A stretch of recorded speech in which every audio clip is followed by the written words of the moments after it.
2019 ఎన్నికలకు సంబంధించి నేటి నుంచి నామినేషన్లు ప్రారంభం కావడంతో అధికార తెలుగుదేశం పార్టీలో అసమ్మతి సెగలు రాజుకుంటున్నాయి. ప్రతి నియోజకవర్గంలో 2-3 టీడీపీ నేతలు తమకంటే తమకు టికెట్ ఇవ్వాలని చెప్పి అధిష్టానాన్ని ఒత్తిడి తీసుకురావడంతో చంద్రబాబు నాయుడికి ఎవరికి టికెట్ కన్ఫర్మ్ చేయాలో అర్థం కాకుందట.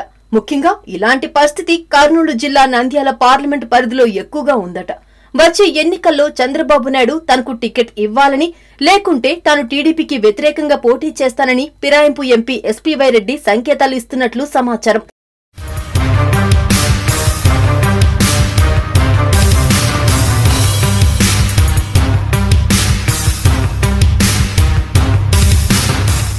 ప్రస్తుతం నంద్యాల నుంచి టీడీపీ తరపున బరిలో దిగాలని సుమారు 4 పోటీ పడుతున్నారు. ఇటీవలే ముఖ్యమంత్రి చంద్రబాబు నాయుడు సమక్షంలో టీడీపీ తీర్థం తీసుకున్న మాజీ కేంద్ర మంత్రి కోట్ల సూర్యప్రకాష్ రెడ్డితో పాటు ఉమ్మడి రాష్ట్రాల అదనపు ఎస్పీగా పనిచేసిన శివానంద్ రెడ్డి కూడా నంద్యాల ఎంపీ టికెట్ ఆశిస్తున్నారు. ఇక వారితో పాటు మంత్రి అఖిలప్రియ కుటుంబం కూడా ఎంపీ టికెట్ పై కన్నేసినట్లు తాజా సమాచారం.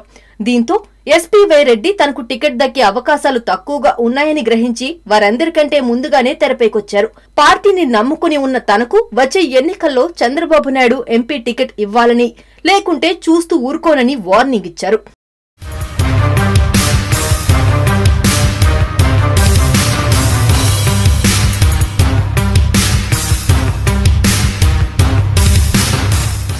అంతేకాదు, గతంలో తాను ప్రకటించిన ప్రకారం ఈ నెల 22వ తేదీన నామినేషన్ వేస్తానని ఎస్పీవై రెడ్డి స్పష్టం చేశారు. గతంలో ఆయన నంద్యాల నుంచి పోటీ చేసి హ్యాట్రిక్ విజయాలు సాధించారు. 2004లో 2009 సంవత్సరంలో కాంగ్రెస్ తరపున, ఇలాగే తెలుగు రాష్ట్రాల విభజన జరిగిన తర్వాత వైసీపీ తరపున పోటీ చేసి గెలిచారు.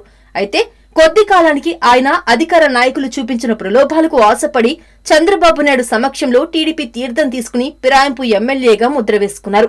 మొత్తం మీద చూస్తే ఆయనకు టీడీపీ తరపున టికెట్ దక్కకుంటే తిరిగి వైసీపీలో చేరినా కూడా టికెట్ దక్కే అవకాశం లేదు కనుక చివరి ఆప్షన్ ఇండిపెండెంట్ గా బరిలోకి దిగడమే. అందుకే ఆయన ఈ మార్గాన్ని ఎంచుకున్నట్లు సమాచారం. Please subscribe the Janahitham TV.